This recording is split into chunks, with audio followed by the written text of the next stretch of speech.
Good morning. There we go. I think I got the microphone right this time. My name is Jeff Fritz. Welcome back to my live stream. I knew I had it muted, and I just didn't unmute it quick enough. What can I tell you? Today is May 17th, 2018. Welcome back to the live stream. I feel like I've said that 3 or 4 times, but you only heard me once. Let's switch over. Let's start playing some music here in the background. I'm going to play Red today from Music to Code By. This is, once again, music that's designed to get us in the groove, get us in the flow, so that we can focus and write code better, or whatever task it may be that you want to focus on. So check out my friend Carl Franklin and his stuff, mtcb.pwop.com. There's links to the music and available on the Twitch wall, and you can ask the Fritzbot for links about it, and it'll send that information over to you as well. So I loaded up on some coffee this morning. I'm feeling good about that. Today I've got my first hat sponsor, NimbleText. So let's go over. I want to show you the NimbleText website, and I want to say big thanks to those folks over there. All right, here we are.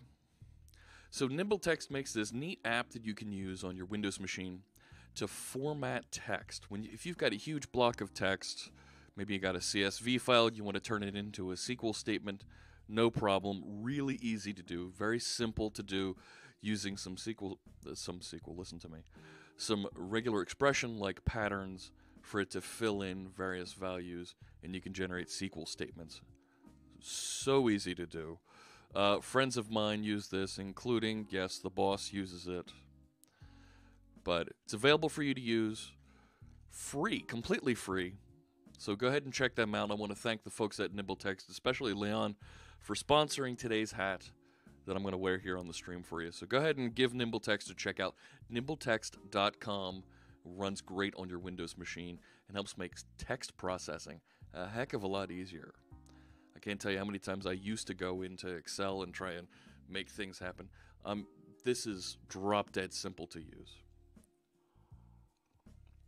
Hey, Wiggy Dave. Thank you for joining us. Yes, Mordecai, it is. It's a tremendous time saver. So check them out right there. nimbletext.com. All right.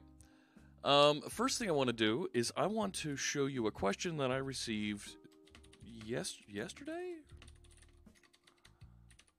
And it was about webhooks. And I want to talk about webhooks today. And that's not the right location. It should be C# Fritz live stream. And that'll take us out. There we go. So, good morning, Welsh Ronaldo. For non-Windows devs, they have a website as well. Slightly limited functionality, yes. You can use NimbleText website that has not quite as much. There's also a pro version that'll allow you to do filtering, sorting, and some other operations on that text if you want to dig in and get that far. I'm waiting for the resub alert to come up. Come on. Where are you there?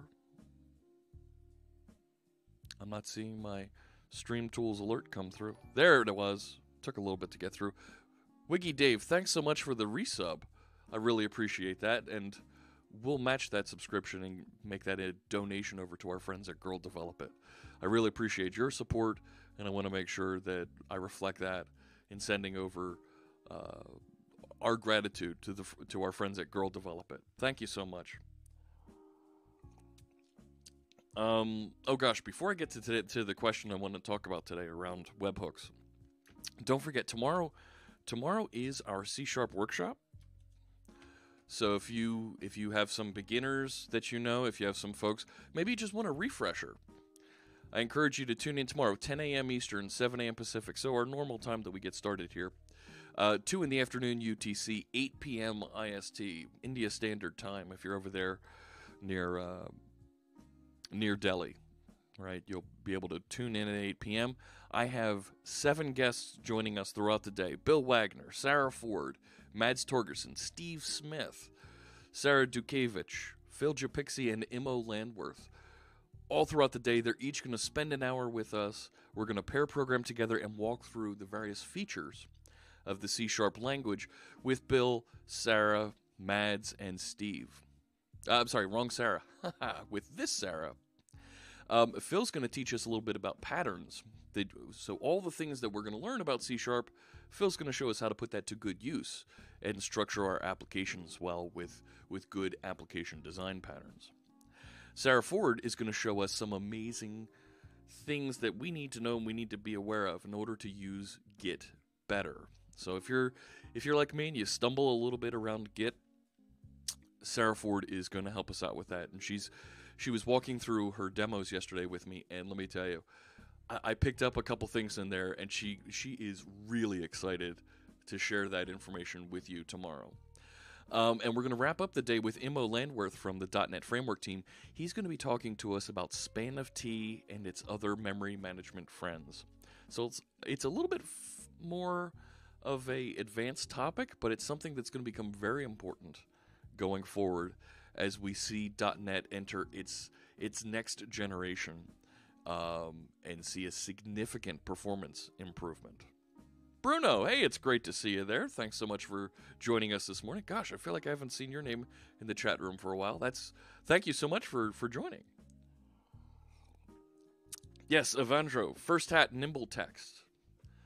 That's our sponsor today. I want to make sure that I recognize them and thank them for joining us.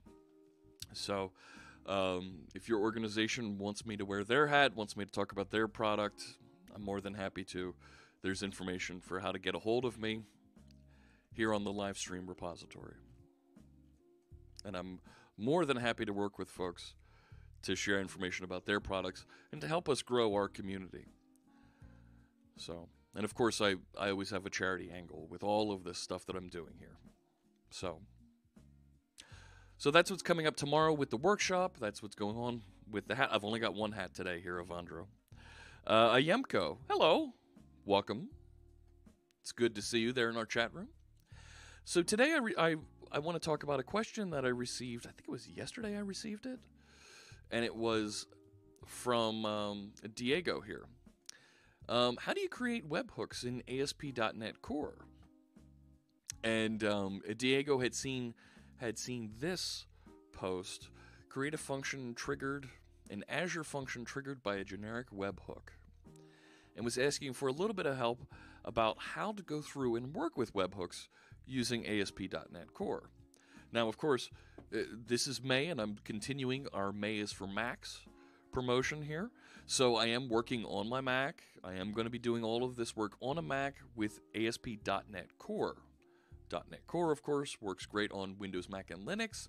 And here on the Mac, I'll be using Visual Studio Code for our development. So let's just take a quick look at this article so you can see a little bit of what Diego was looking at here.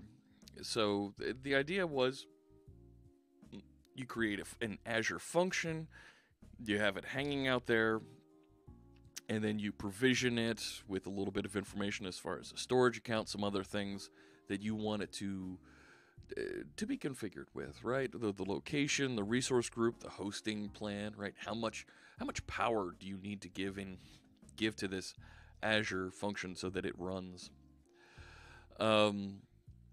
And then there is actually a template here called webhook plus API. Create that. You indicate that you want to write it in, I like to write mine in C#. You may like F#, JavaScript, or TypeScript. Those are the current template languages that are available out there. Name it, and then you can actually grab the URL for your function called run, and they actually hook it up to an activity alert. Yeah. I want to show you though how we did this about a month ago with GitHub, using GitHub to trigger an Azure function, and then I want to show you how we can do this inside of ASP.NET Core. So if you go over to GitHub, actually I have it over here. I actually have the webhook configured in here. I have a wiki over here, and for the bot that's running and listening inside of our Twitch chat room, it actually will answer questions based on this FAQ that we have over here. Does bang commands work? It should. Yeah, the bot commands for this channel. There you go. Oh no, that's Nightbot that's responding with the commands. I thought if you do a help, it'll tell you what the commands are that you can use. So yeah, exclamation point help, and it'll show you a list of the commands. There you go. Haha. You know what? So let's walk through. Let me show you how this actually works. What happens? And the Fritz bot will, using cognitive services, answer questions that are in the chat room. Those are text messages that you send that end with a question mark. Hey there, Pac-Man Jr. Thanks for joining us this morning. And the bot goes off of a Q&A, right? Because I use the Q&A maker. No, not IO. It was AI.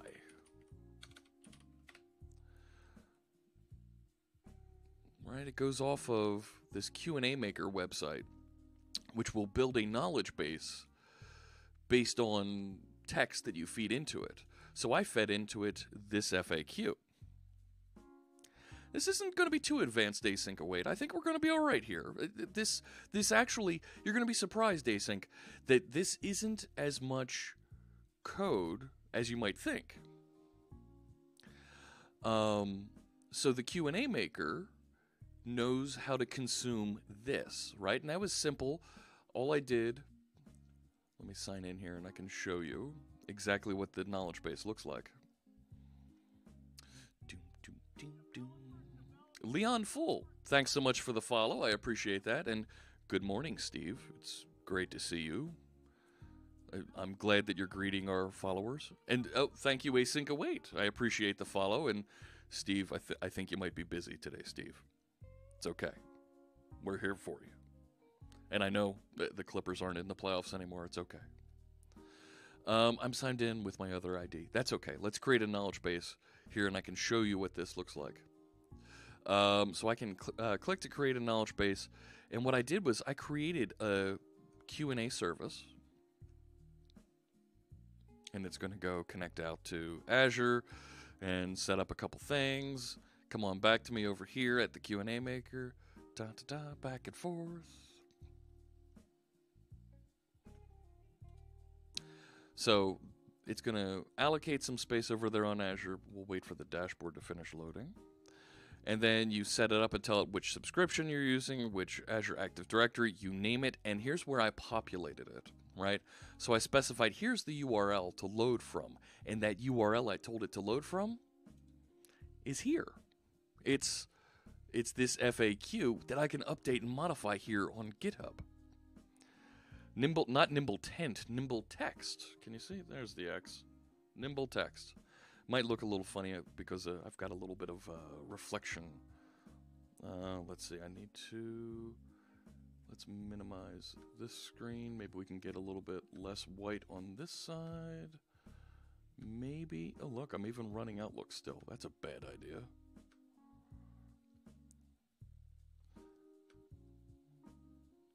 Go away. Thank you. There, that might be a little bit, no. But there you go, nimble text. There you go.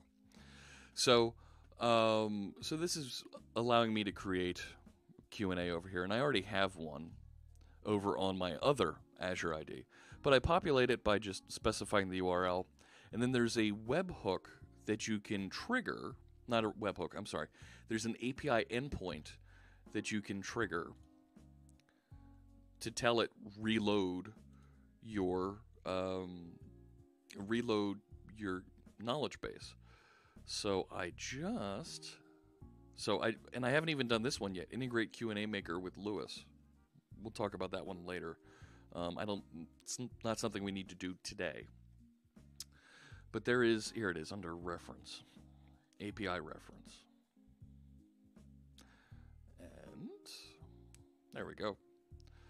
So what we did was not update. I believe we either did replace, maybe?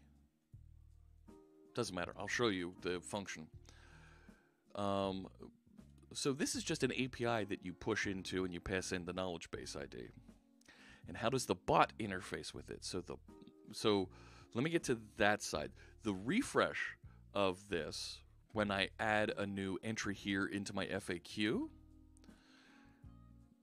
there's a webhook here inside of GitHub, and right here I have it go to this function called Q&A maker Q&A wiki reloader. This is mine that I wrote, and it's just going to hit that and send a payload that says, hey, the wiki's been updated. All right, and right, if I click add, you can see what this looks like. I gotta tell it my password. And then it's going to probably want me to two-factor. Oh, no, good. So here, I can tell it the function URL that I'm going to. I give it a secret. And secret is just, whatever. It's a agreed-upon piece of text that I want to tell it. And then, for my purpose, when I want to notify it when the wiki updates, so I said select individual events.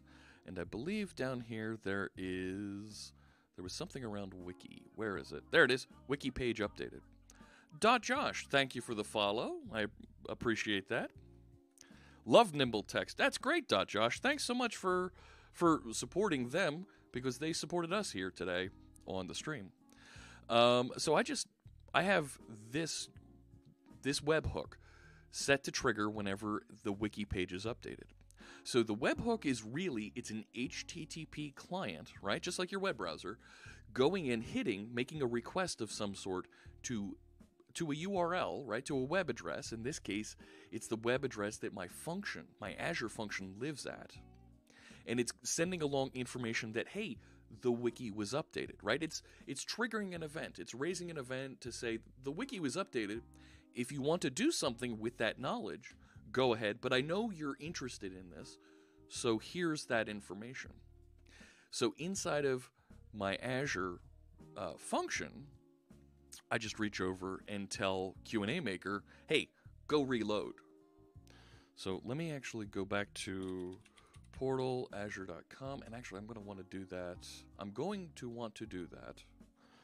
I've got to watch how I mash those words together. let me log in here with my account. Password, my super secret password. I think that's it. That's not the right one. I changed my password. New password. Always got to have a new password. All right, stay signed in. Sure. Doesn't matter. It's going to disappear in a minute or two here anyway. When I close the secret window, right? All right. So my function when the portal loads here.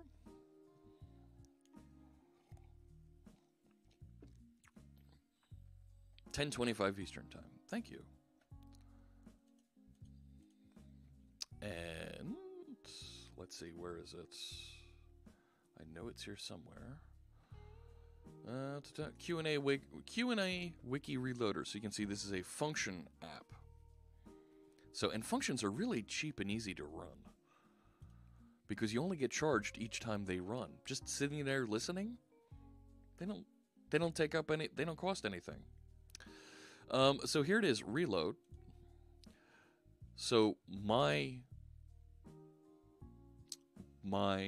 GitHub webhook, when that wiki is saved, will send an HTTP request to this function. And this function, right, all it does is it says, go grab the knowledge base ID and the subscription key out of our configuration, which I've got saved off on another panel here that I'm not going to show you because these are secrets. And all I do is start up a web client, load up that configuration information I need in order to trigger the reload, and I tell it to patch, and I say, here's the new content that you're going to load, and it's from this page, that frequently asked questions page. So I'm running a patch that says, here's the new content to load, right? And that's the actual upload of that URL that says, do this. And then once that's done, because I've done an await, it's going to do that, wait for that to finish, and then it's going to go and say, all right, go retrain yourself, and you're done. AJMS, sorry about my delay. No worry about the delay. I'm not sure what delay you're referring to, but welcome. Good to see you. So today we're talking about webhooks. So this is that connection that you're seeing here to get the wiki to reload. Now, the question that I saw in the chat room that folks were asking about is, well, that's great, but how does the bot know how to hit that Q&A service? So all the source code for the bot is actually living inside of, let's open, not that one, this one, is living inside of my Stream Tools repository, inside of my chat bot here. So this is just a simple bot that starts up and it runs in the background inside of a Docker container. And I have a command here called Azure Q&A command. And if you look at this, this is what's looking and saying, go generate an answer based on the question that we've identified. And all it's doing is making an HTTP client request to go get that information. That's really easy. Hey, good morning, Benefice. Well, actually, Malachi, I'm not going to be working on the bot here today. I want to show a little bit here. I'm getting outside of the Twitch bot here a little bit, and I want to get back over to our wiki. So all we're doing is uploading that, and then I get back actually some information about, what was the quality of that answer, and if it's a very good match, then we'll just write out, here's what the response was. And if it's not a very good match, well, I'm going to say, don't know, and write it out. It's pretty easy to do. So I also wrote a retrain method here so that I could build up and figure out what's involved with doing that retraining. So, good morning, Brendan. So a couple of simple steps there, but all the code is right here in my Fritz Stream Tools repository. I encourage you to check that out if you want to see a little bit more about how I'm interacting and answering those questions. Now, to put the whole thing together here, to show the end-to-end of this, let's go on to the frequently asked questions page here, and let's add a new question. So this is all written in Markdown, so it's nicely formatted. So let's write one more here. When is the C# workshop? All right. There we go. The C# workshop will be hosted on May 18th at 10 a.m. Eastern, 7 a.m. Pacific, 1400 UTC, and 8 p.m. IST. More information at, and then what's the link for, let me go back over here, there, and let's copy that, and just paste in that answer. Added workshop question. There we go. So now I saved that. Now the order of events that are happening is there's a GitHub webhook, right? It's going to make an HTTP request. It's going to make effectively a web browser. It's going to open and navigate to that Azure function. That Azure function is going to see, oh, there's an update to the FAQ, and it's going to go and say, let's go notify Q&A Maker to reload with the contents of this page, which now has at the end of it the question about the workshop. So now you should be able to ask the question, when is the workshop? And it should answer that for you. And it didn't quite answer it for Brendan just yet. Let's take a look at that other Firefox. Ah, rats, I closed it. Right, I should be able to... No. Right, I wanted to do a new private window. Let's try this again. Portal, Azure, and we should see it running. What music is this that I'm hearing? Yes, it should answer all of those questions. It's taking its good old time here. Fortunately, we can also take a look and see that we should be able to see. Yes, stay signed in. We should be able to see the status of how it's been triggering these. And I can also look at my webhooks here and, oh, look at that. Well, that's a problem. It returned a 500. Right, so if I click into this, I should be able to see my logs here. There we go. Look at this one. Right on 517, I can click into that, and it shows me, here's what it sent. Q&A Reloader, Azure Websites, Reload. I can look at the response, and it shows me in the body, error code. An error has occurred. Please check the logs for error ID Fox78. So let's go take a look and see what happened there. And figure out what went wrong. What changed? What broke? What did I do wrong now? That is, here it is, Q&A Maker. So Q&A Reloader, reload. And I'll go down to the Monitor tab. Nice music for software development. Yes. This is music to code by from our friend Carl Franklin. And it's telling me it doesn't have logs for me. Are you kidding? Are you kidding? We had this configured before we were watching this. We had this. Fine, create a new one. Sure, go ahead.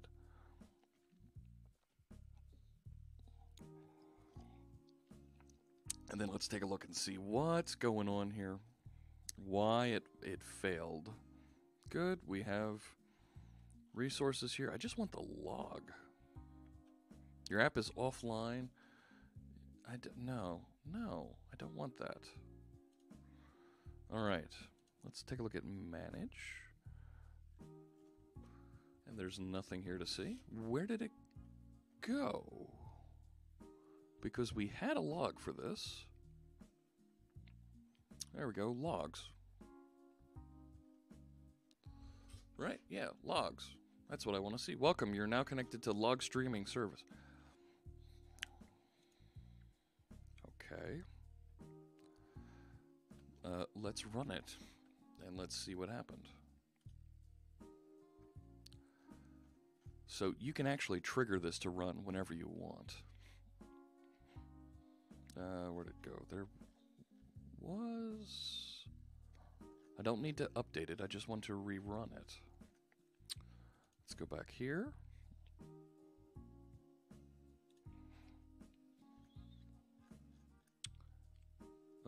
I want to redeliver. I thought there was a quick button here. Oh, there it is. Redeliver. There we go.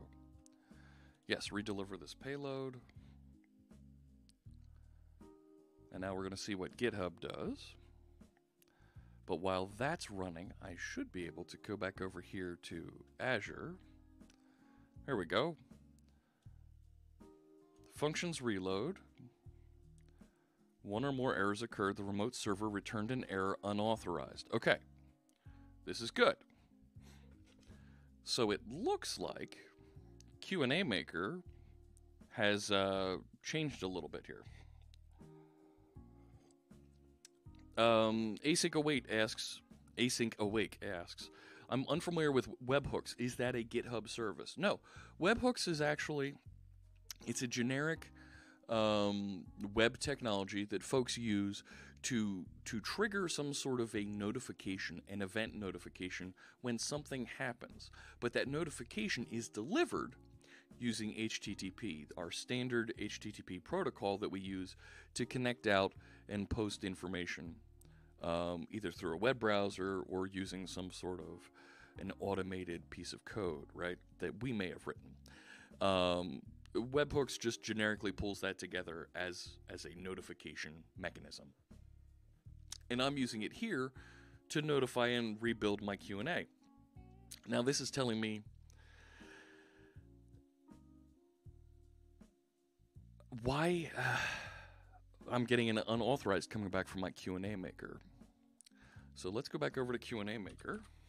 So QAMaker.ai is a service that's available from Azure to help generate a knowledge base using Azure Cognitive Services. Now this is an Azure feature, but it listens to a series of HTTP APIs that you can connect into and instruct it to do different things.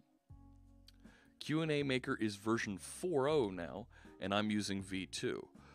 Would have been nice if I would have gotten a notification about that. And in fact, look at this, my knowledge bases. I currently have no knowledge bases. Where did it go? Because it was answering.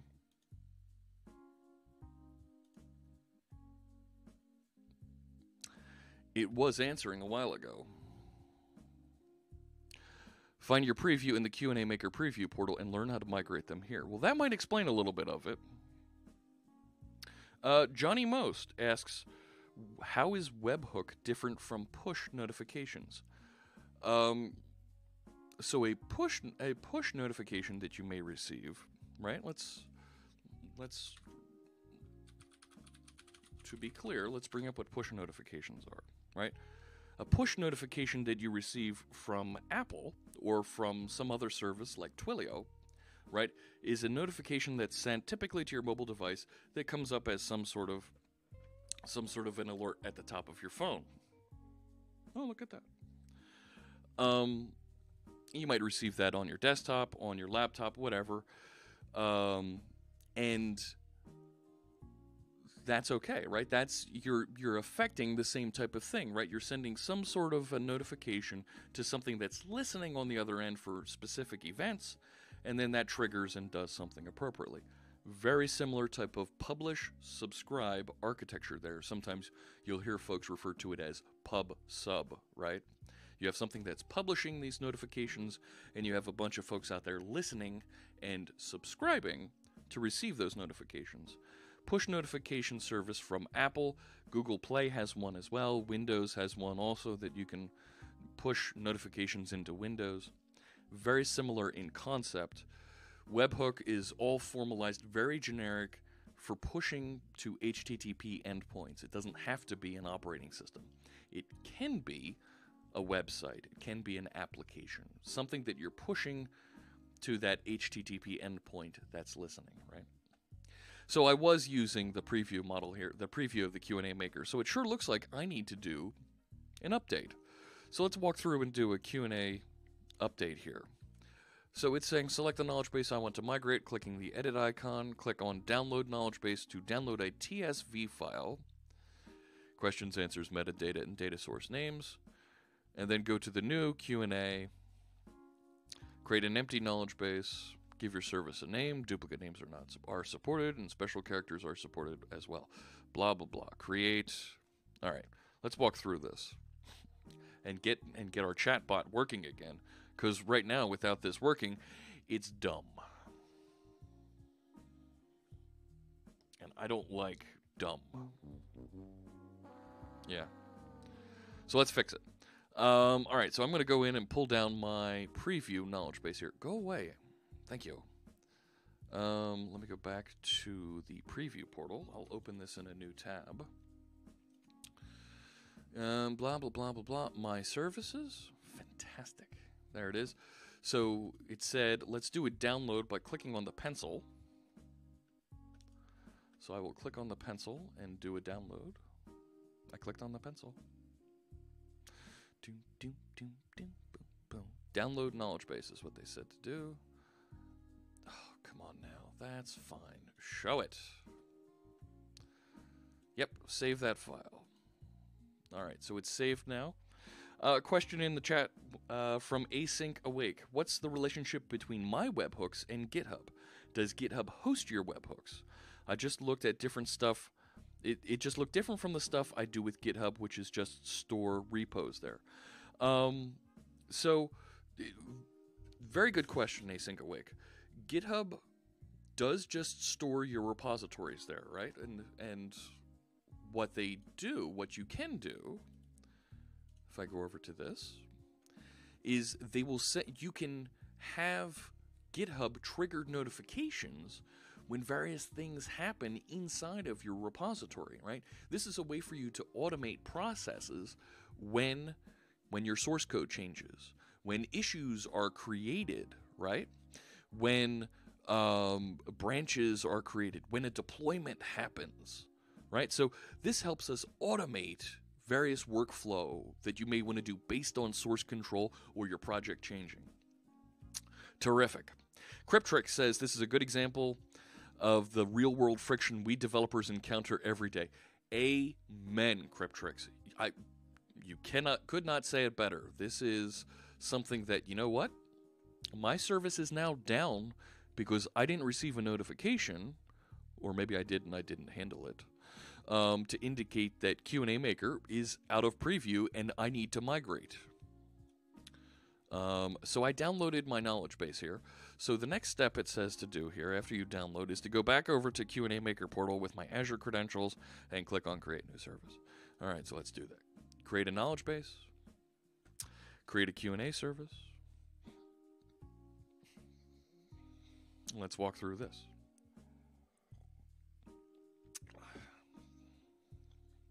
And hopefully we'll get the Fritzbot smarter again. Another example, Visual Studio App Center will automatically rerun your UI tests whenever it detects a new repo commit. Yeah, there you go. That's a great example. So let's call this Fritzbot Q&A. And sure, that looks like a good subscription. 3 calls per second or 3 calls per second. I think that'll be fine. Resource group. I want to use an existing one. I believe I have one here called FritzStream. Pricing tier. Well, let's look at the full pricing details here because I want to know how much I'm getting in on. So free has 3 indexes for 10,000 documents. Well, I've only got a very small number of documents here, so I'm going to choose the free one. And if I need more, we can scale up. Search location. I am on, everything I'm doing is in East US. So let's go in East US. App name, Fritzbot Q&A, AzureWebsites.net. Sounds good to me.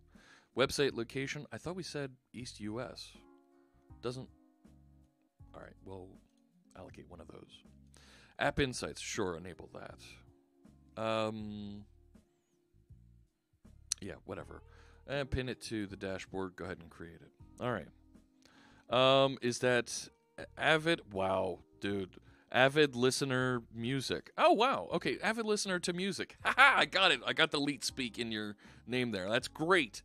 Thanks so much for joining us in the chat room today. Hey, and yo, it's good to see you. There you go. Not an ad. No. That wasn't an ad. This is. Okay. So, all right. So it is creating, and we should see. There it is. Submitting deployment for Q&A Maker, and it's coming. We should have a service. So once that's done building, we need to go through and connect the Q&A service to our knowledge base. After you create it, refresh this page and select your Azure service using the options below. Well, that feels bad. But I guess that's what I need to do. Where'd the portal go? All right, so there's this. Here. Still waiting for the deployment. All right. Come on. Come on, Azure. There we go. Now we have it. All right. Ever called a Q&A Maker requires a subscription key. Which reminds me, I don't have my extension installed here that hides my Azure keys. Before I go any further, let's go get that extension that hides my Azure keys. And you folks have seen this before here. Get. See, this is stupid. I click get, and there's no search here to go. It's all the way down at the bottom. That's kind of silly to me.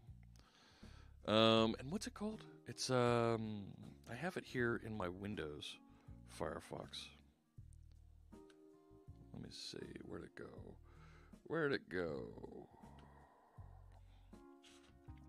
So I'm over here on Windows looking at my Firefox add-ons. And Firefox is conveniently not responding. Thanks. Cool extension. There is one for Edge. I thought there was. No, it's not loading on that one.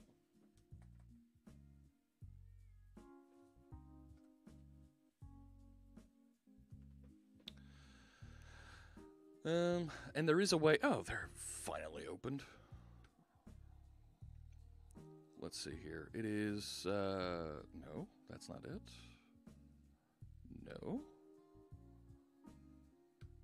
That's. I don't see it here either. Where did it go? I had it installed.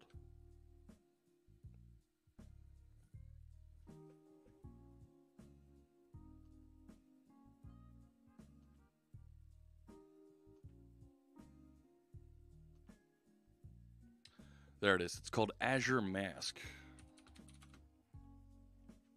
Azure Mask. There it is. And all this does is it hides all of your keys. There it is, and it's this cool little raccoon. They were working on one. Yeah. They were working on one for Edge. There it is for Chrome, Firefox. So that should be available at some point for Edge. All right. And there are ways to get Chrome extensions working on Edge. So it's over here. It's, yes, I want all masks on. All right. So now I should be able to go back to this page, do the refresh, and have it pull in all the information about my Azure subscriptions. Good coffee today. All right, select tenant. Yeah, that's me. My subscription name, I believe it was this one. And we called it FritzBot Q&A. There it is. The knowledge base name is your reference, so you can change it at any time. Well, why don't I give it the same name as my Q&A service? That kind of makes sense to me. Populate your knowledge base. Extract knowledge and answer pairs, question and answer pairs from blah, blah, blah, blah, blah, blah, blah, blah, blah. Let's go back over to this page. Where did... Let me go get the wiki page for that, which was here. All right, that. And we'll go back over to this one. And I'll just paste that in here. Yep, looks good. Create it. Go. Run. V-Wizard of V-Wishes. Thank you. Thank you for the follow. I appreciate you joining us. Pretty busy today there, Steve. Thanks so much for the follows. And I hope everybody comes back tomorrow when we do our C# workshop. It's gonna be a lot of fun. I'll tell you right now, the speakers are very excited to share with all of you. And they're each only on for an hour. I'm here for 8 hours. It'll be great. All right, so here's the questions that were over there inside of my FAQ. And there's even more pages. Look at this.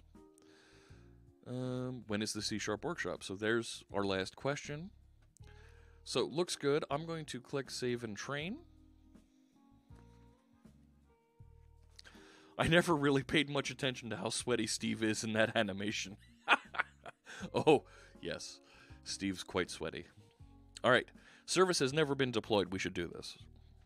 Once you publish, the knowledge base endpoint becomes available for use in your bot or app. Do it. Let's go.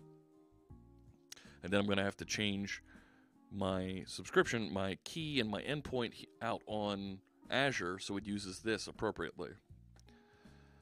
All right. So that's a post. That's the knowledge base ID. That's my endpoint key. I'm going to need to redo that endpoint key here. So what I'm going to do, I'm going to flip over to just me for a second here while I reset that key.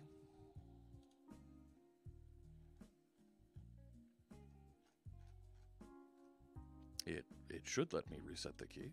Where's the key? No. Manage endpoint keys. Here it is. Uh-huh.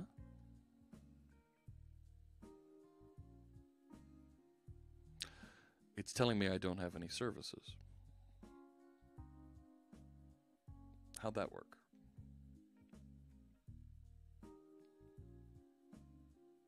Yeah. There it is. All right, I am going to reset my keys and copy one of those out. All right. I can go back over here and show you what it looks like.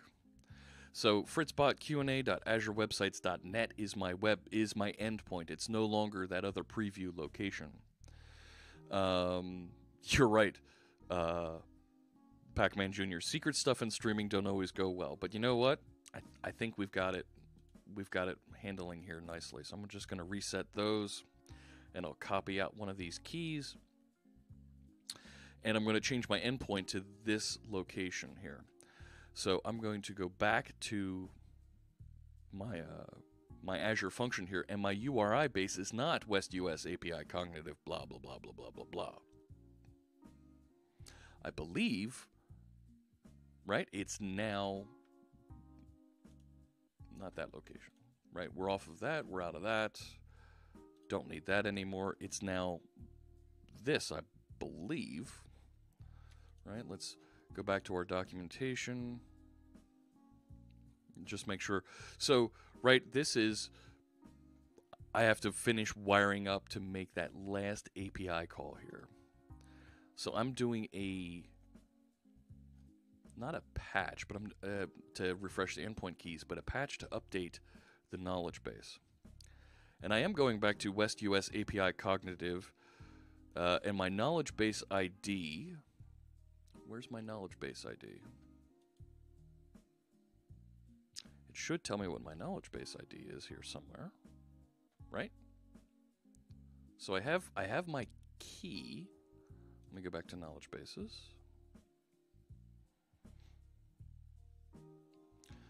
It looks like there are two different developers that submitted pull requests to add Edge support to Azure Mask. They're just waiting for the repo owner to merge. Fantastic. That's good to know. Yeah, I'm trying to open this one. So I should be able to see... No, I don't want the filter column. Let's look at settings. There's the URL. And there it's showing me the damn key again. Honestly, Q&A Maker, come on.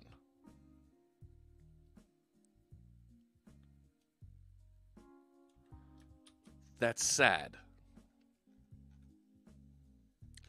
So the knowledge base ID is, yep, there it is. It is up in the URL up here as well, but they're showing the key again out here. So my knowledge base ID, it's in my app settings over here. But before I go any further, I'm going to reset my keys again. Stupid. All right. So my settings for this, right, if I go back up to, is it this one? There's my subscription ID, location, application settings. And it should hide some of these values from you. Nope, it left it right out there, but that's an old key because I don't use that anymore. But my knowledge base ID, I should be able to reset.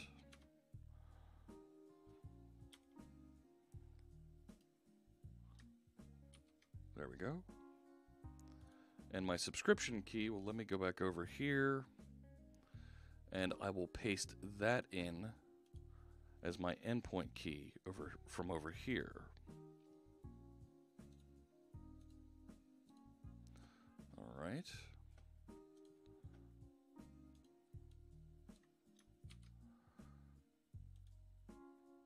Oh, and it actually hit it now. Look at that, it decided to hide it now for us. Thank you. I'll click Save. Yep, updating those settings. And now if I go back to my function, let's make sure that I have all the endpoints configured properly. Gotta check out a cat at the Humane Society. Oh, that's very nice of you, Async Awake. Good luck to you. Sinclairinator, hey, there he is. So Q&A Maker needs a timeout. So the URI base is this. The knowledge base ID is now properly coming out of my app settings. My Q&A subscription key, that's that endpoint key, should be passed in now as this OCP APIM subscription key. And that's this right here. And that should work now. Now that I've updated those. Oh, ooh. You know what I nearly did? I nearly had the wrong. We need to change this to v40/knowledge bases. So that was right there. Got to update that. Save and run. Let's see if it actually does something. It shouldn't. 500 internal server error. Yes, are you going to tell me what happened? Are you going to tell me? Nothing. Where's the stupid logs? There's no stupid logs. Well, that feels bad. Why don't you tell me what the error was? One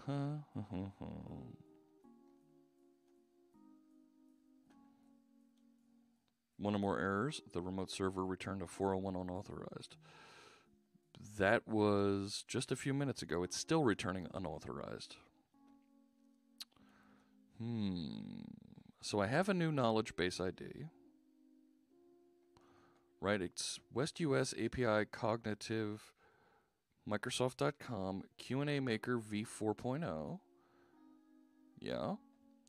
And then it should be knowledge bases, then knowledge base ID. Knowledge bases, knowledge base ID. Good. So, yeah. Right? That should be writing it out properly.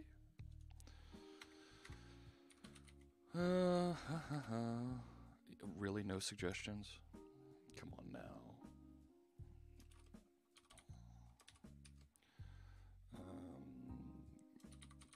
Connecting to... Let's see here. Builder.uri. Right? Still a 500. Yeah, well, show me that. HTTPS, West US, API, Cognitive, Microsoft.com, Q&A Maker, 4.0, knowledge bases. There's my knowledge base ID.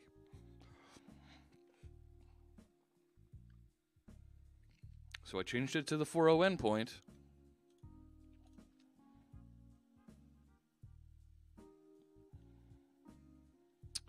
So content type.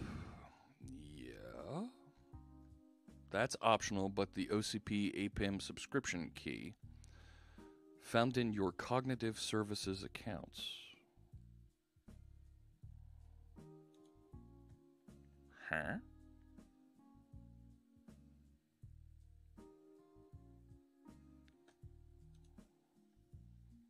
You're telling me that that's not this endpoint key. Which also means that I've been looking at Postman to help debug API calls. Would that help? No, I don't think that's where I am right now.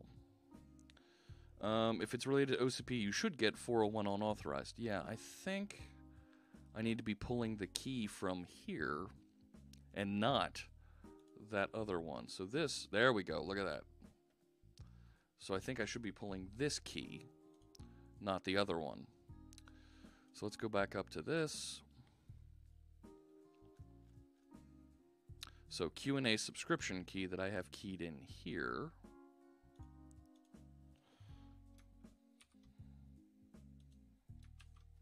Let's delete that, repost, and now go up to the top and save.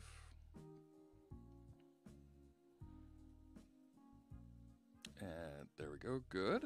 So let's go back to the reload.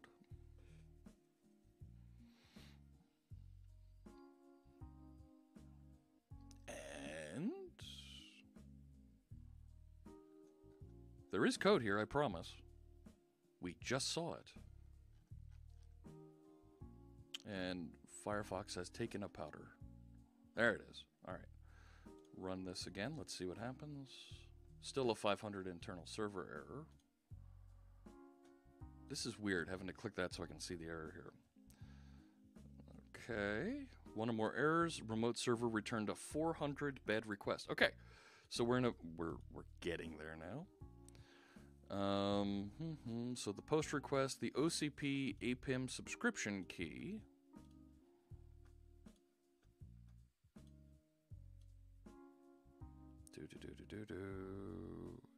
Here.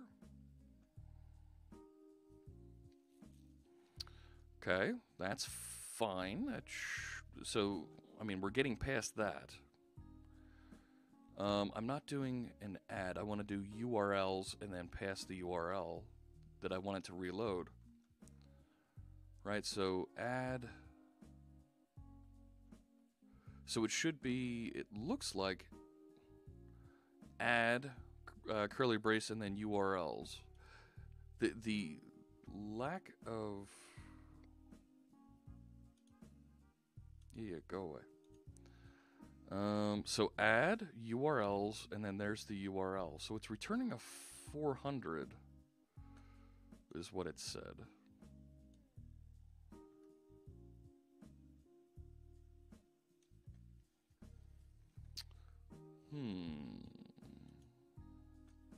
All right, so it posted that with a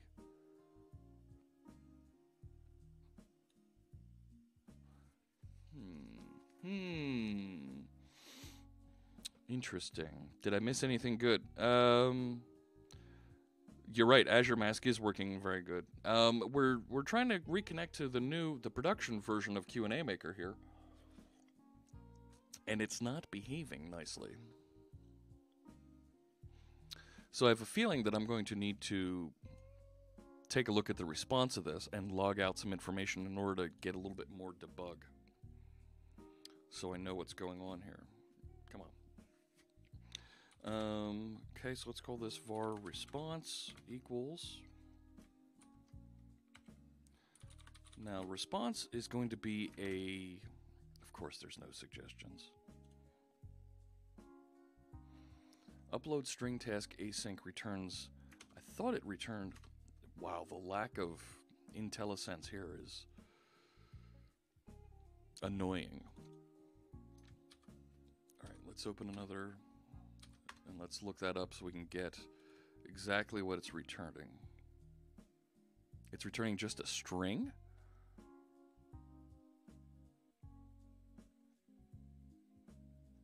That can't be right.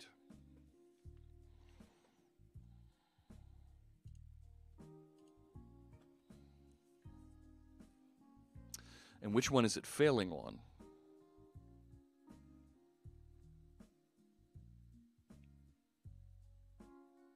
It's not clear to me from the log which one it's failing on.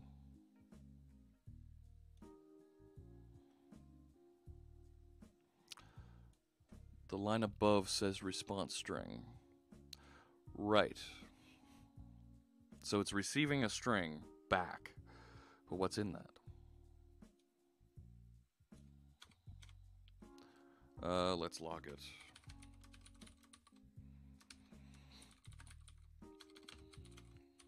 Response from Q&A Maker.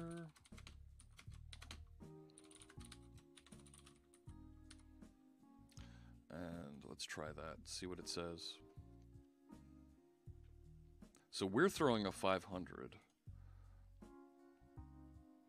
Not started. Not started. It's telling me that my application isn't started. My knowledge base hanging out here isn't started. Hi all, did I join at a bad time? No, not at all. We were going to talk about webhooks, and my knowledge base out here isn't actually working. Yes, I thought we published this. And there it's showing the damn endpoint key again. I hate you.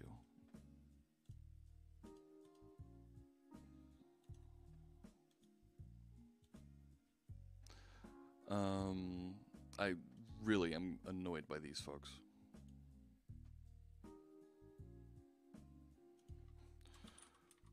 Don't show the secret key in the message after I click publish. Give me the option to show the secret key.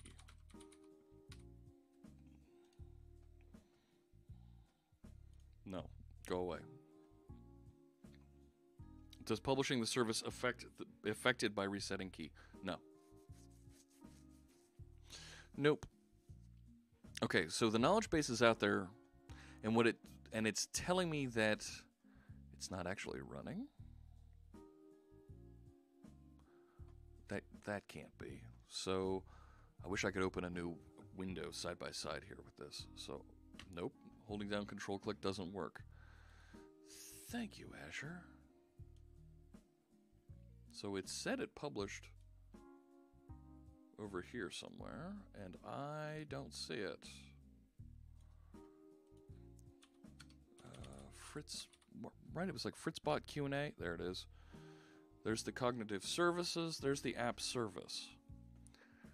And it sure sounds like it said it's not started. That looks like it started. Right, and if I navigate here, it's up and running. All right.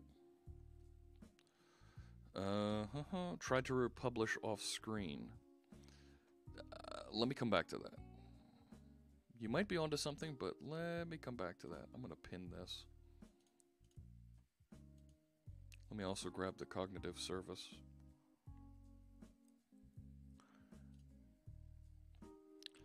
Make an API endpoint call. Yeah, I'd love to.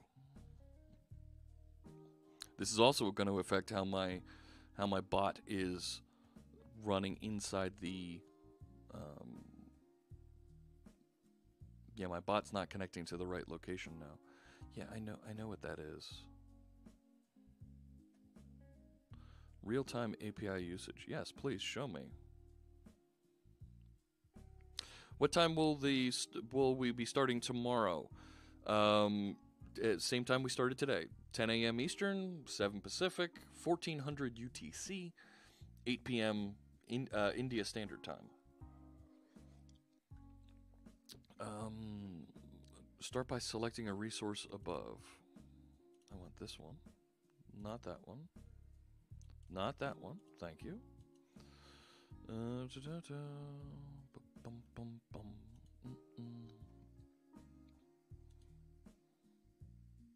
Sure, right, whatever.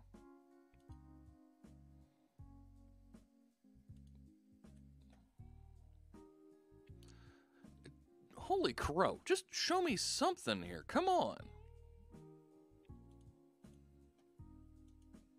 I'm clicking. Oh, I see.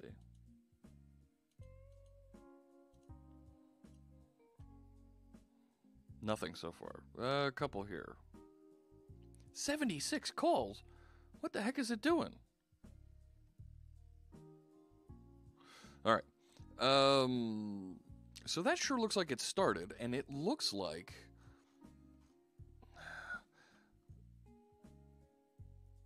this looks like it's not going to the right place. Something's wrong here because it's not going where I want it to. Right?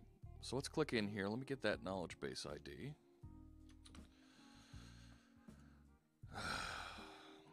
Paste that in there. And now it wants me to paste in my subscription key. Now, which key is this? Right? Because that's to...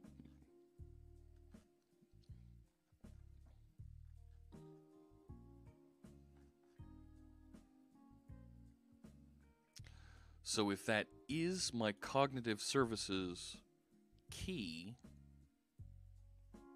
right? I need to go... I'm not going to be able to watch this because I can't open a new stupid... Nope, it won't open a new damn browser tab.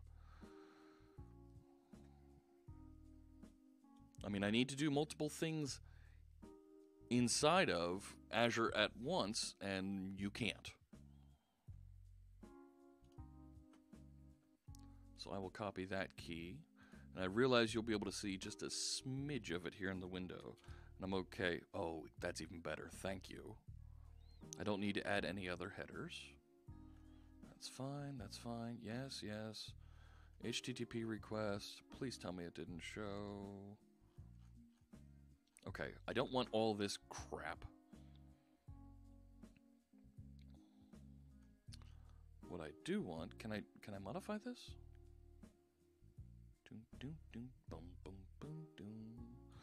Delete that.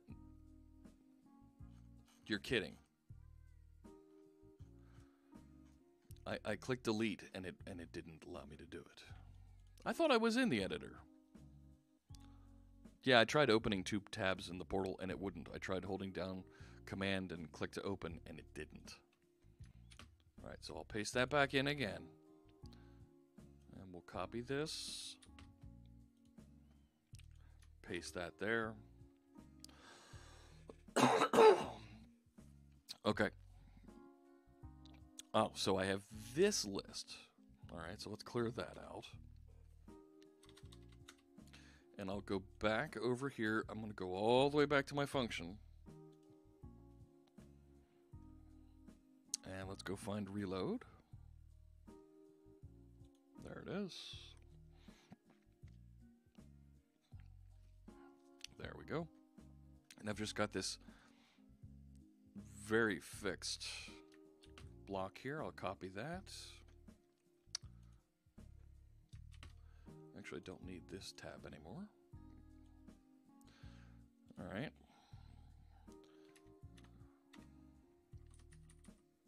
Look at all this escaping here.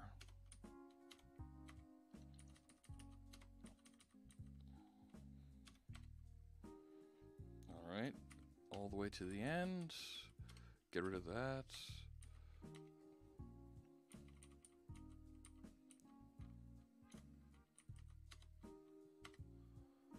Right, so I've got URLs.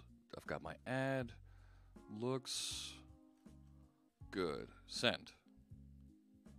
202 accepted.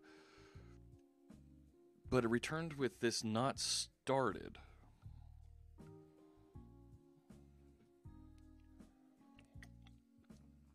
So it patched it. It updated it. And then the next thing that I have it do here is I tell it to do a put at that same location. Right? Because I want to refresh. I want to republish. Looks like they changed the API here.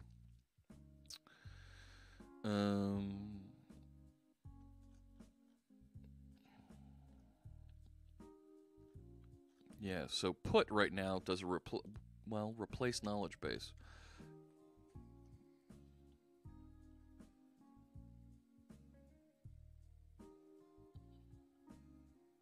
I think I'm okay with doing this.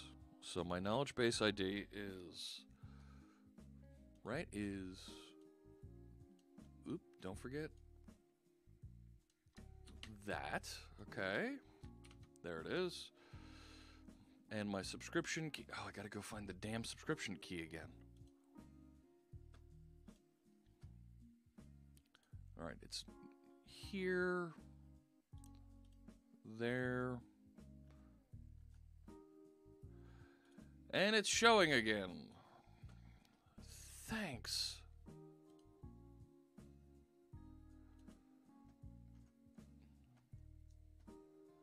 All right. Cognitive services. Keys. Yep. Because dumb me keeps... All right. Back to the reload. This one. And I'm going to go back to the full face here while I change this because it's inevitably not going to hide that. Nope, didn't hide it. Didn't hide it. Save that. There we go.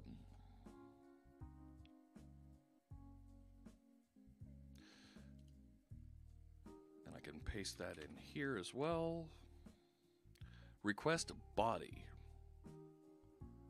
And I don't have any that I want to... Hang on. So we did the patch, right? So, asynchronous operation to modify a knowledge base. Okay. I have great patience. Yes, thank you, Cryptrix. Each Q&A entity, blah, blah, blah, blah, blah. That's what it's going to do. Details of the asynchronous operation. So it's not started. Unauthorized, forbidden, not found, unspecified. So do I need to tell it to do anything? Has it updated with the new information? Right? I mean, let's try going back to our FAQ here, and let's try adding a new entry.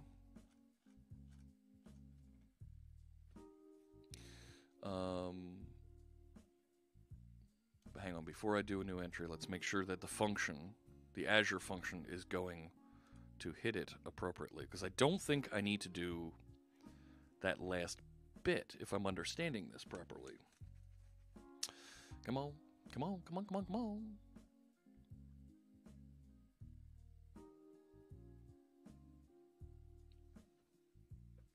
Come on, Azure. It's not like you have a whole cloud behind you that you could be using to generate this web page. Oh, wait, they do. So the response that we did see indicated that it had started, which tells me that I don't need to do this old publish that we used to do with Q&A Maker 2. Right? I used to have to do a put to say, okay, replace the knowledge base. And I don't think we need to do this anymore. Shade, you betcha, Mordecai. Absolutely. So I'm going to just comment that out. And let's make sure that this runs before I try and kick off and run the whole thing again here. Yes, go ahead, do your thing. 200 okay. What did I think you need to put new keys in Azure, unless I'm misunderstanding. No, I did just copy those over. That's when I showed you my face on full screen. That's what I was doing. Right, if I click run here, function completed success, and it's not started. It looks like it's operating and working on it. Yeah. I completely see what you're referring to there, Pac-Man Jr. But access denied due to invalid subscription key. Make sure you are subscribed to an API. Blah blah blah blah blah blah blah. That's the wrong endpoint key, and I don't care anymore.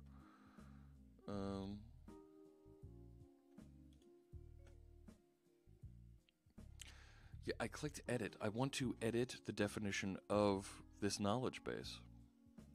This lets me show a filter column. Big deal.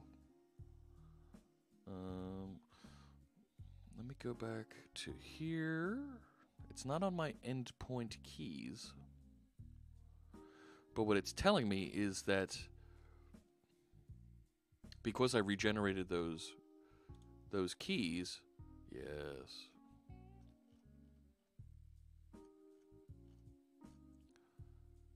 That I'm not, and there's no way for me to update it here.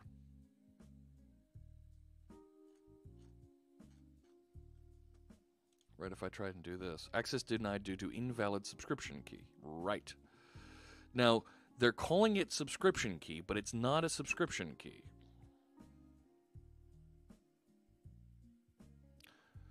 Right? If I click this,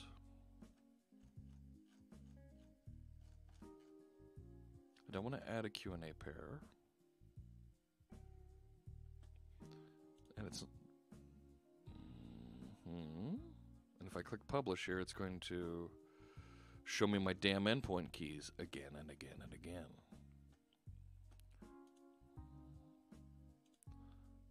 Okay, so it looks like it's connected back up. And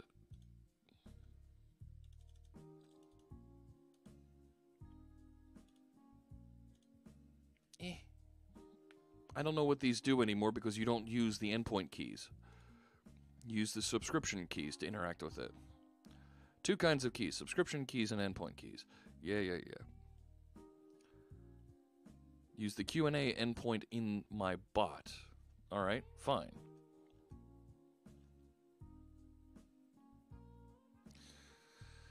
Okay. So this looks like it should run properly. 200 okay. Function completed success, but it says not started. So now we need to actually test to make sure it's doing the full thing. So let's write another question in here. Is this really reloading the knowledge base?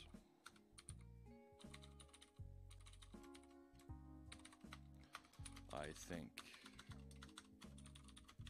it is. All right.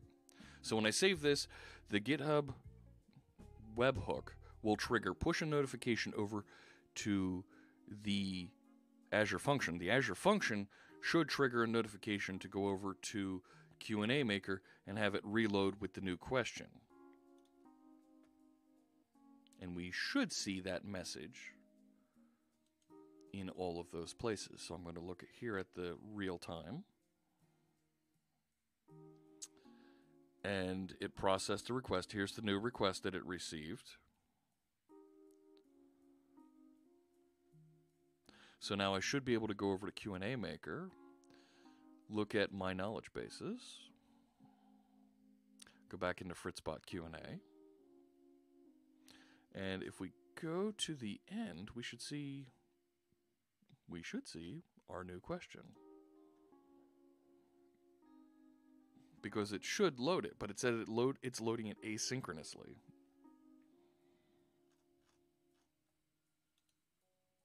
And I don't see it.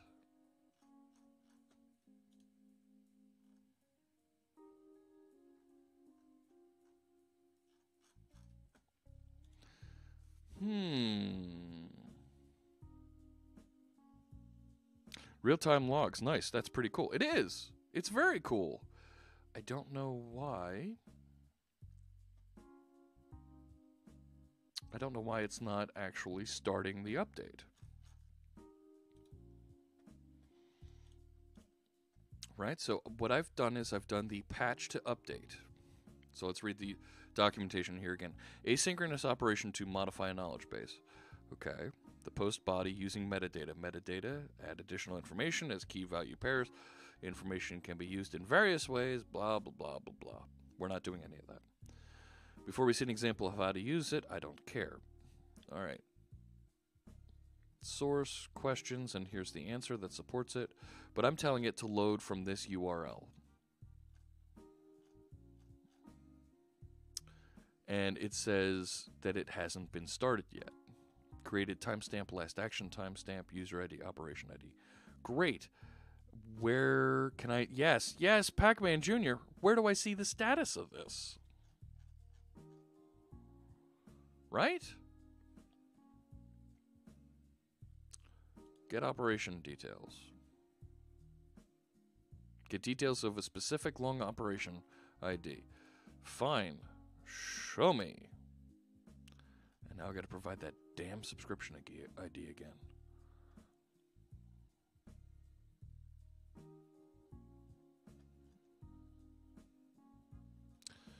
All right, the operation ID is this.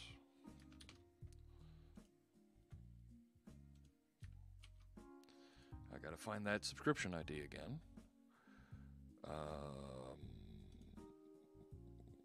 It was here, I believe. Thank you. Let's grab that subscription ID.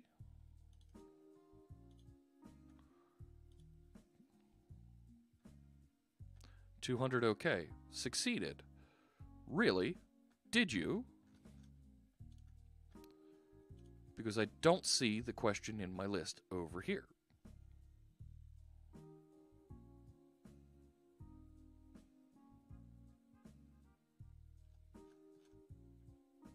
Let's go to page 2. It's not here. And that feels bad.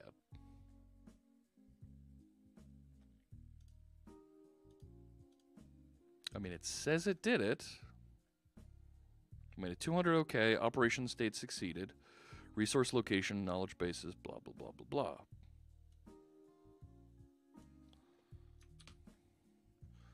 So let's get those knowledge base details.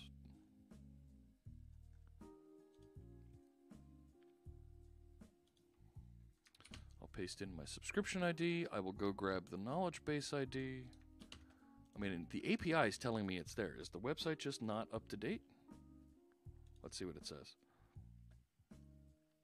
Access denied. Access denied, my foot.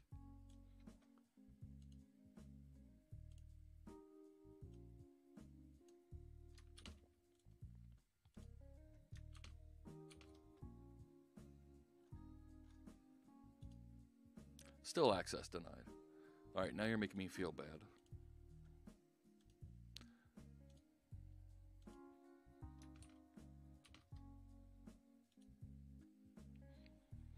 Ugh.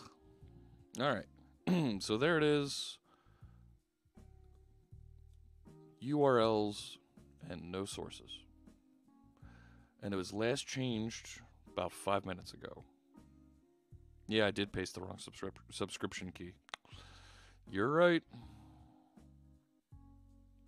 All right, so I'm going to go back over here to the function.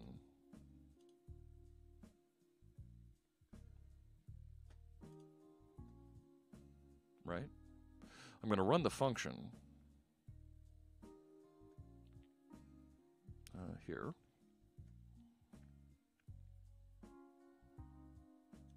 This is very Rube Goldbergian, let me tell you. All right, that says 200 OK. Okay. At 0330. All right. So now I should be able to see over here.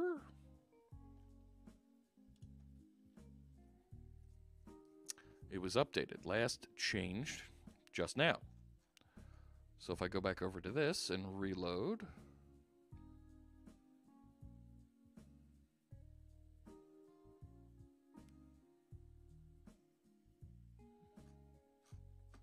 it should see.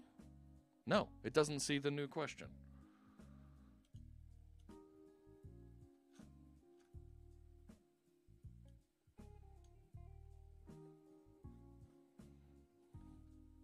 Is it not picking it up because it's not a W?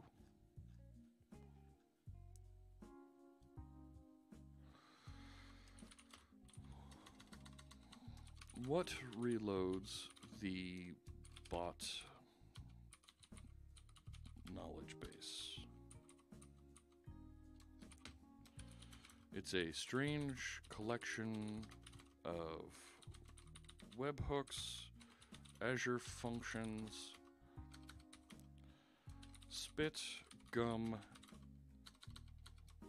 duct tape, and is that how you spell MacGyver, or is it MacGyver? No.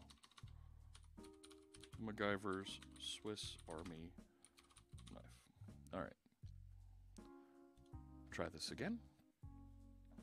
So that should have triggered and gone all the way through to here.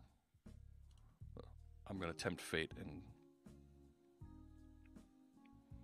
now, Brendan, that's coming off of the old knowledge base that's running in the preview, and this did not reload.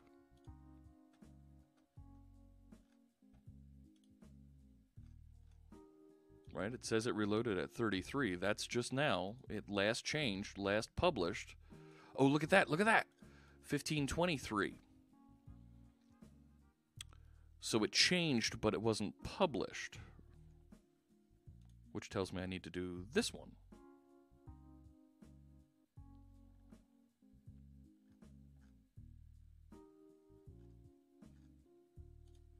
So it's been updated, but paste that in there, grab this value here, paste that in there. I don't need a request body, go. All right. So if I reload over here, do we now see the entire content? Yeah, James Francis, I think you're right. We loaded content, but we never published it. Let's see, page 2. Nope, it's not there. That last question is not reloaded.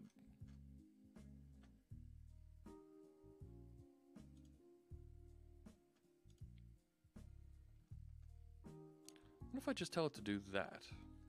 Right? How do I... Go. Do it. Run. Do the thing. There's no button here. Import knowledge base. What's that do? Nothing.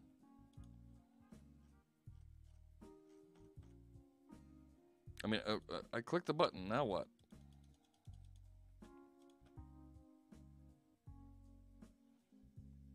Someone told me 20 years ago that programming wasn't a good career because it was going to get automated.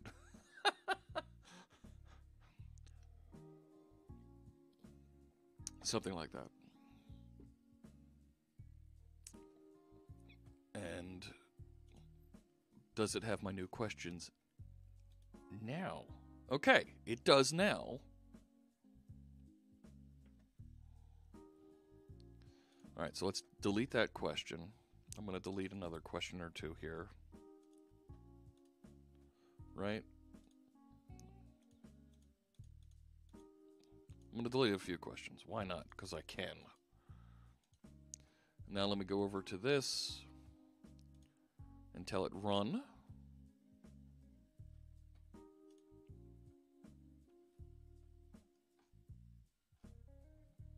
Yes, it's been edited. Surprise.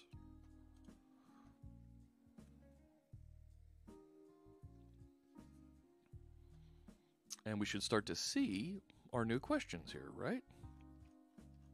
Cool. It reloaded them.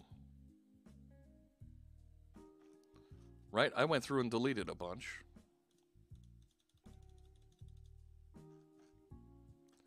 Right? If I tell it save.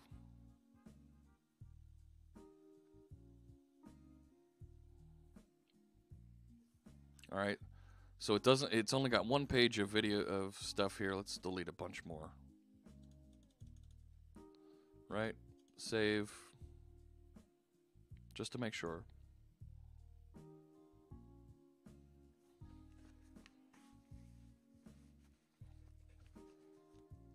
Okay, so I only have 2 questions here now, so let's kick off the Azure function. It's running. It says status okay. If we reload this, hopefully we'll see our new content. Our new old content. It's not there yet.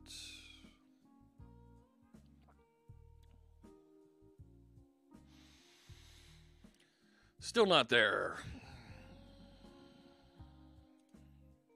All right, let's look at this again. So I loaded, I got an operation ID of this. It should have completed that.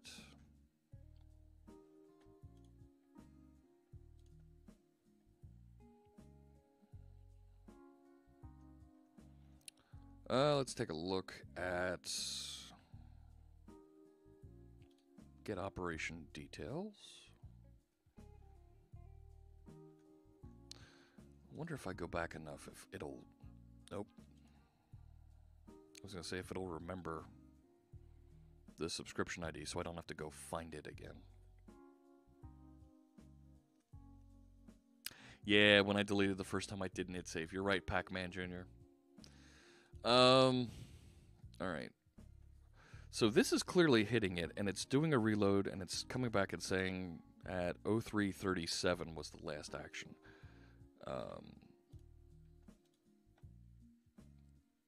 Not that one.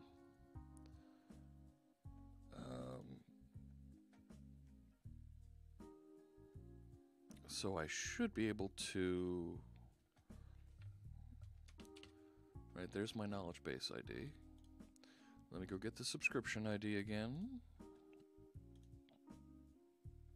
No, I don't want to go through there. Bad idea. Bad idea. Because it's just going to show it to you. And it's stupid. It's called a subscription ID, but it's actually the cognitive services key. Send that. Okay. So it received changes at 3:37. It just hasn't published them yet. So let's publish.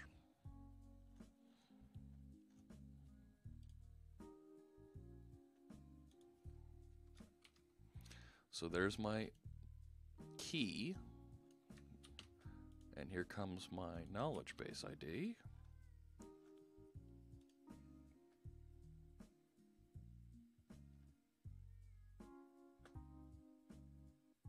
I clicked send, and what's it doing?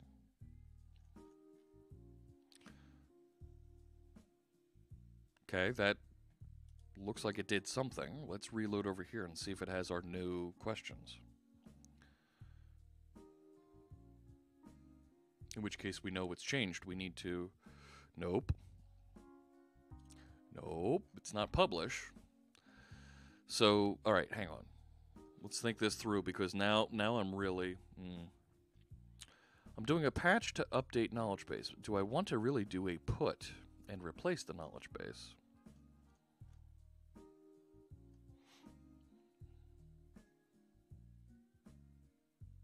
No. Twitch has subtitles. Yes, it does. And the subtitles that come off of Windows for Twitch are typically really bad. So enjoy the comedy. No, it's not the endpoint keys. Wrong one. So I'm doing the update. And really, I've got to hand it to the folks here on the documentation here. This is terrible documentation.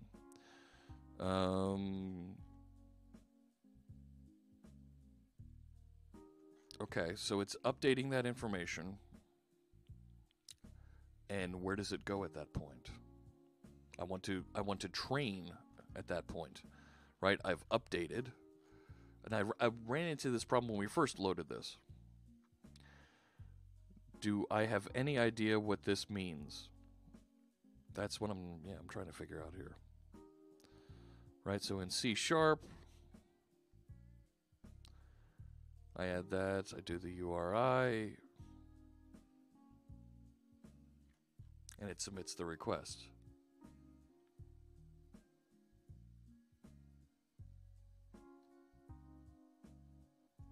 Wait a sec. You're specifying a URI here, but you're not actually doing anything with it. This is a terrible code sample.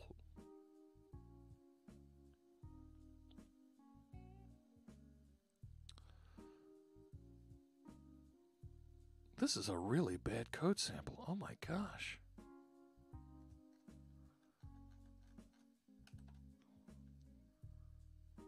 And you know what? There's no link here.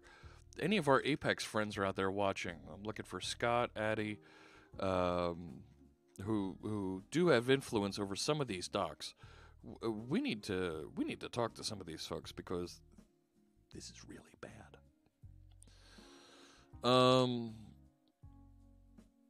So the code sample doesn't actually do anything here. Does the curl one do anything? Okay, that one's actually specifying patch. I would love to send a PR, but there's no link here for where this article is. Because this code sample, it creates a URI, but doesn't actually do anything. The Java one sure looks like it's... That doesn't execute. Okay, JavaScript. Set the headers, type patch, data is the body. Yeah.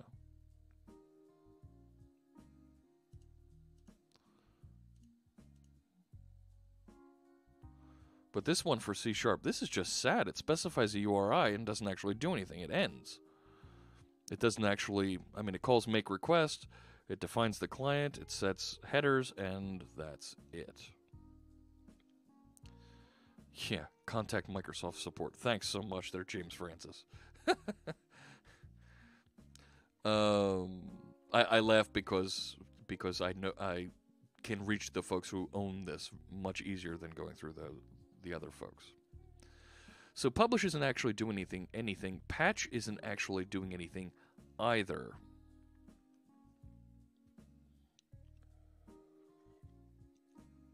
If I knew any better, I would say that it's broken. I mean, flat out, v4 is broken. And that's really the only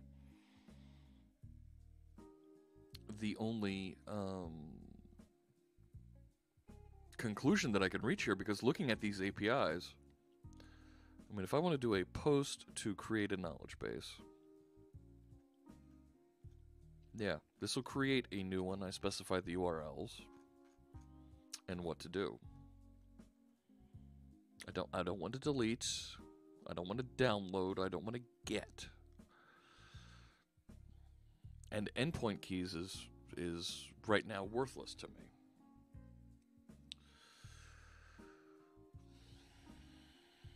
And there's no help button here.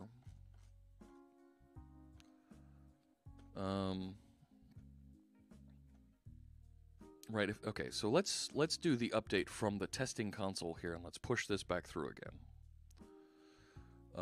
Let me just make sure. Yes. Go find reload.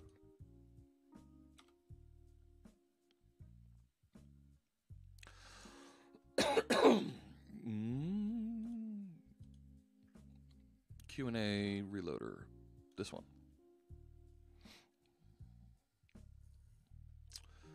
And we'll take a look at the function here. This one.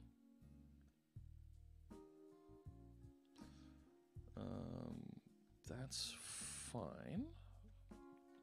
Let's take a look back at the code. Content type application JSON. Let's make sure that matches here. Application JSON. So my knowledge base ID, let's paste that in again.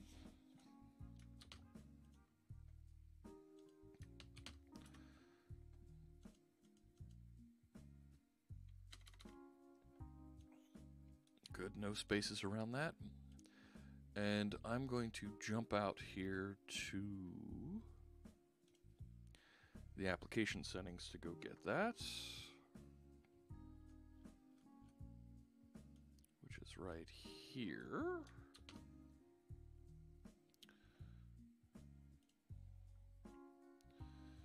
And I'll paste that in there. And now that should be all I need to get this to execute. Oh, I need to pass in the payload that says here's where to load it from again. All right, let's try this again by hand and see if it actually loads the data for us. So extra. Let's get rid of that, get rid of that.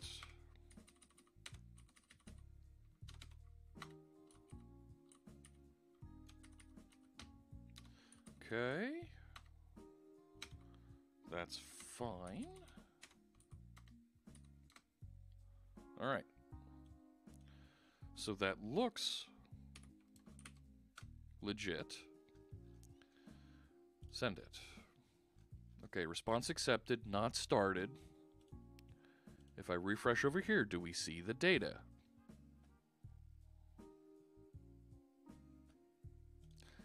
You know what? I'm going to start opening like this. Don't see any new questions yet, but let's see if it actually finished with that operation. So I need my operation ID. So the operation that it says it was working on is this. Come here. There. And then my subscription ID, I will copy. And let's see what it says about.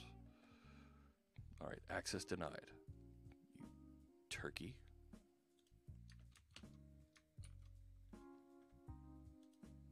Still access denied. You're kidding, right?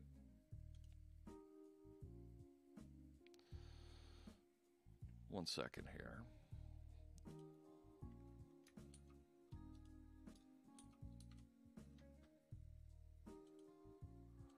Let's see about that. And try rerunning this again. Now we got it. Succeeded. Okay, so it succeeded in reloading from that URL. So let's reload here.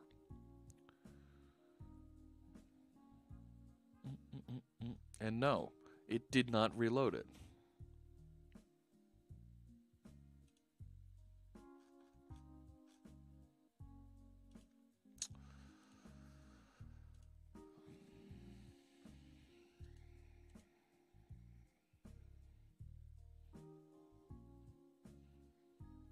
1147, 1140. So 1147, is that last reload that I told it to do? Right? Let's send this. Right? 50, good. That's right now that it says it updated that. So I'm going to reload there.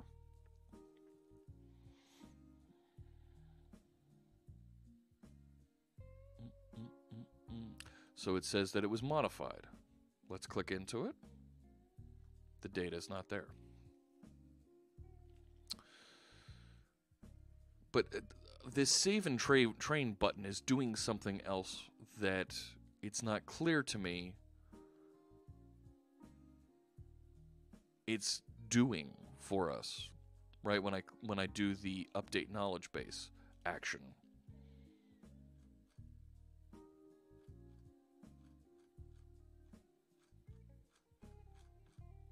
Right? It's putting that data somewhere and it's not right, that operation now, if I copy that.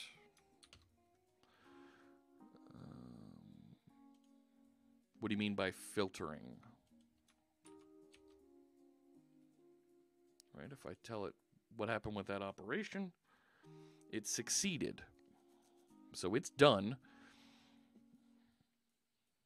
Right, it was created, I mean, it finished in milliseconds is what it's telling me here.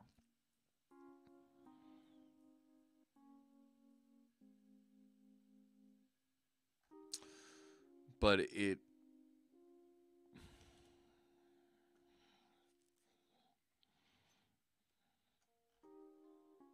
a list of Q&As to be loaded. It's an array, answer, source, questions, metadata. There is no way to send URLs here.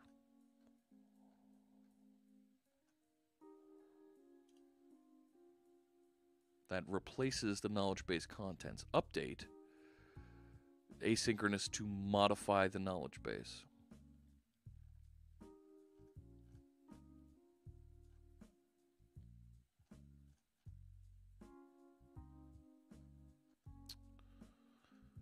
So, and actually, look at this.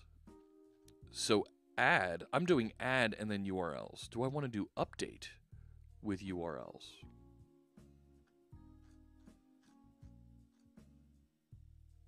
Maybe that's what I want to be doing instead. Let's try changing this. So my knowledge base ID was this value. And I'm going to steal my key from here. I'm going to click the little eyeball there so I can copy it.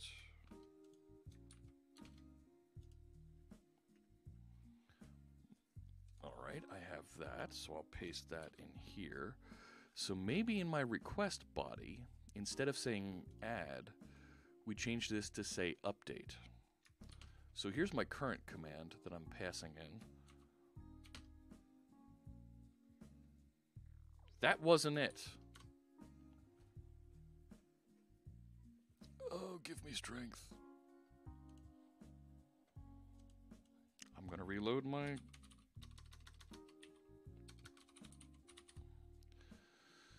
Going to reset my keys again.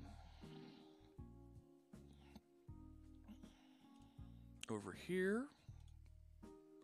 No. Regenerate key. Yes. Now that everybody's seen the key again.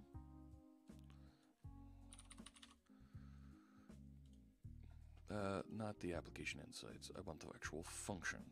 All right. So I will paste that in here to update. Now, instead of doing add, let's change this to update.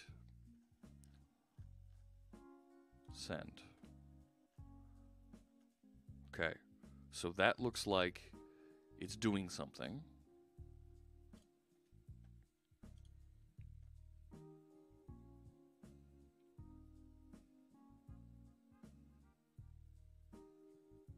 Different. Come on. Show me Data! Yes! All right. So I think we fixed it. I think we figured out how to fix it. Let me go back over and reset the key here for my cognitive services. Save that. Look at that. I'm doing so much better at managing those keys, even though these services want to show you my keys at every turn. And that feels bad. All right, so I'm going back into the source code of reload. So now we know we don't need to do an add action when we update. We actually want to do a update. So the API that we're passing in says, here's the wiki, update it. And let's save that. Let's go back over to Q&A Maker. Let's delete a bunch of these again.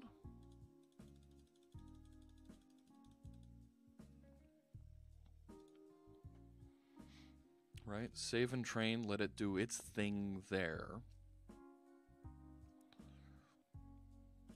Okay, so I saved over here. Let's open the real-time log so we can see that. I'm going to go back over to the FAQ over here. Let's edit. No, you know what? I'm not going to edit. That's a bad idea. Bad idea, Jeff. I'm going to go into settings. I'll go to the webhook for this. I'll scroll down here and I'm going to tell it to redeliver this one. Yep, redeliver that payload. So that's going to reconnect out to Azure. We should see that spinning circle of patients there finish in just a second. Because, right, this is saying the wiki was updated. That's saying the wiki was updated. If I come back over to this, we should see 5642. So that was just a split second ago, a couple seconds ago. Right?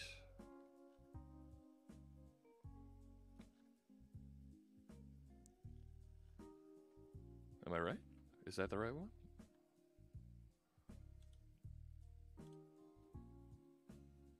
Why does it say it's still running? Hello? Hello, GitHub? Or maybe GitHub's not working.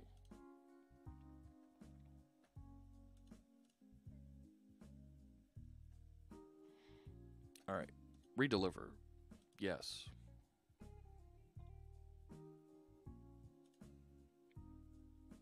It says it's running.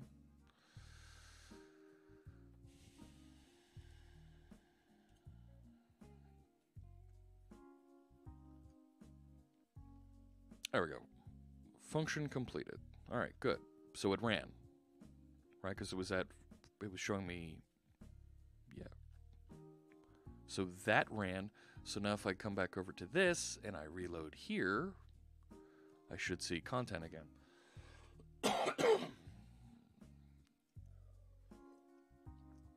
And, hey, we've got content. Fantastic. All right.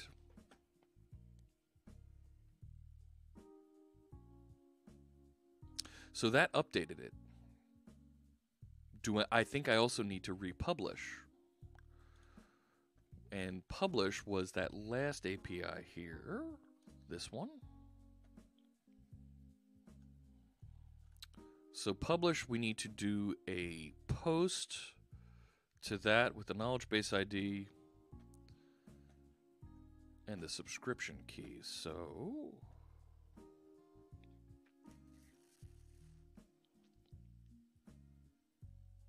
but this is a long-running operation. We need to wait and let it fire afterwards. This needs to be a post. Let's change this to post. What are you doing? What are you doing?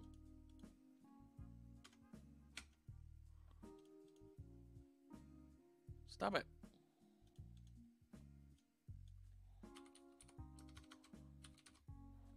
That was weird. Okay, so post, we go to that same endpoint with a knowledge base ID. Yeah, it's the only post that we run, not a put.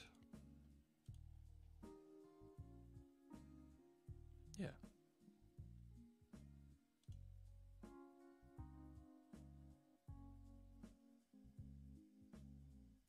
Running.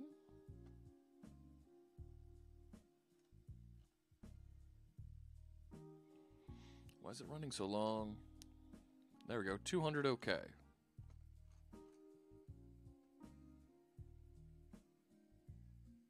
Okay.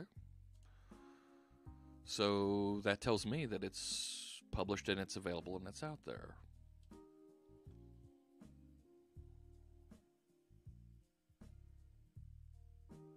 I thought we told it to publish. Why didn't it publish?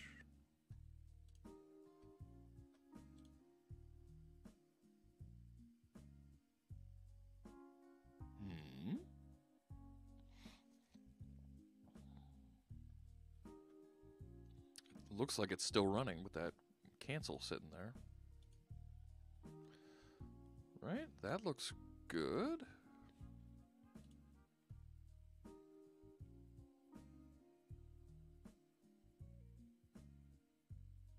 Still not published. I think I need to send a couple emails. Because it sure looks like it published. It took 10 seconds to publish? Really?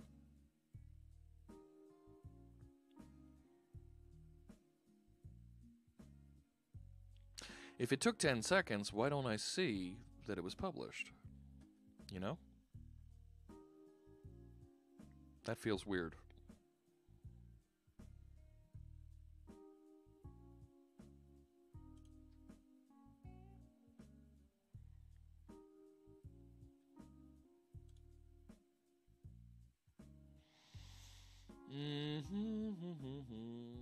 I don't understand why it doesn't think it published.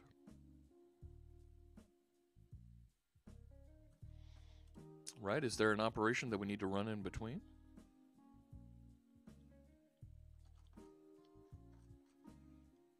And then once this is all done, we have to update the bot so it's now reading and writing from the correct location. So what was supposed to be a really quick, hey, let's talk about how we do webhooks, became, you know what? The webhook isn't working quite like it was. Let's run that again just to make sure that everything's cleared up.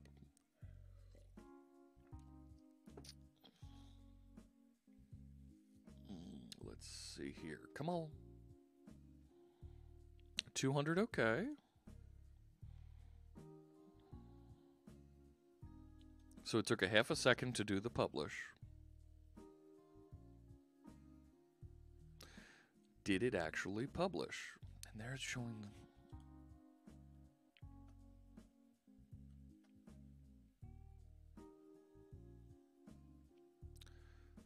$12:03 and published at 12:02.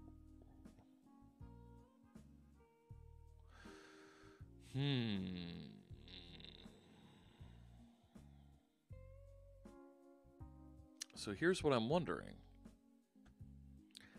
How do I know when it's done updating the knowledge base so that I know when to tell it to publish? Because I want to tell it update the database, then publish. And it's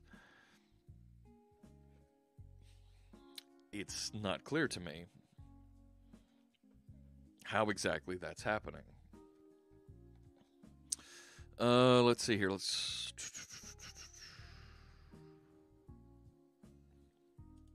I should be getting a string back, right? Let's call this publish response.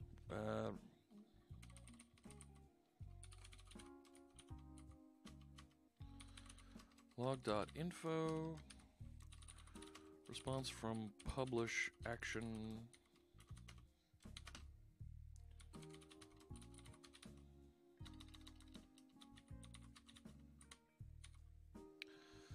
All right, let's see what that says now. because I want to know what's happening after I click that.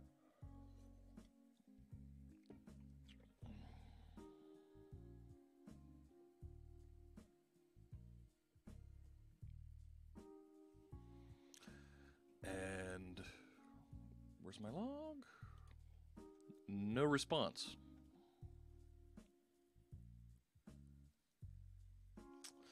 I think we've got some work to do here, fellas. I think we got some work to do here, team.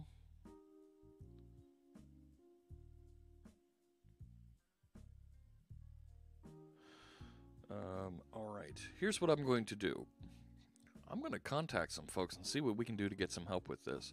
The current preview version of this is still out there. It's still running, and we are still able to get answers from the bot running inside of on the preview version.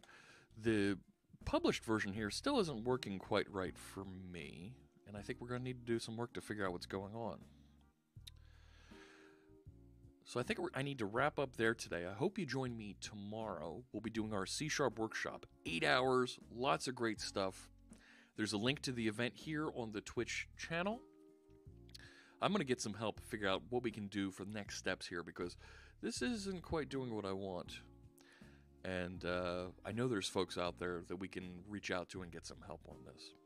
So I'll get us some help. Maybe we can get somebody to join us on Tuesday next week to talk through this. So thanks so much, everybody, for tuning in. I hope you learned a little bit about Q&A Maker. We're going to get this last little bit working, but it clearly works if you do the publish and stuff automatically here from the from their console, right? I'm just running into some misunderstandings with the API, and I think we need to talk to some folks about improving the documentation on their API. Kai Bass Hunter asks, will you be saving the C# tomorrow? Absolutely. That video will be available on YouTube, and all the code, as much of the code as we can, we're going to share back out from our GitHub repository. And that's sitting out here on this live stream C# workshop. All right, so if you go to my GitHub, C# Fritz, just like the Twitch channel, and look for Fritz live stream, and you'll see the C# workshop there. But you'll see more details saved out here, along with some other follow-up links that our hosts, that our pair programmers tomorrow want to share with you. Thanks so much, Jobun, for the good wishes tomorrow, and we'll have some fun there. Hey! Thank you, Hangover, for the cheer. I really appreciate that. And we'll match that and turn that into a donation to our friends at Girl Develop It, so that other folks, women and underserved minorities, can learn how to write code and become better technologists, just like we are here. Thanks so much for the contribution. So, today's video I'll archive off. We'll have it over in YouTube for you later today. Thanks so much for joining me. I'll see you tomorrow, same time, for our C# workshop. All right? Take care. We'll see you then.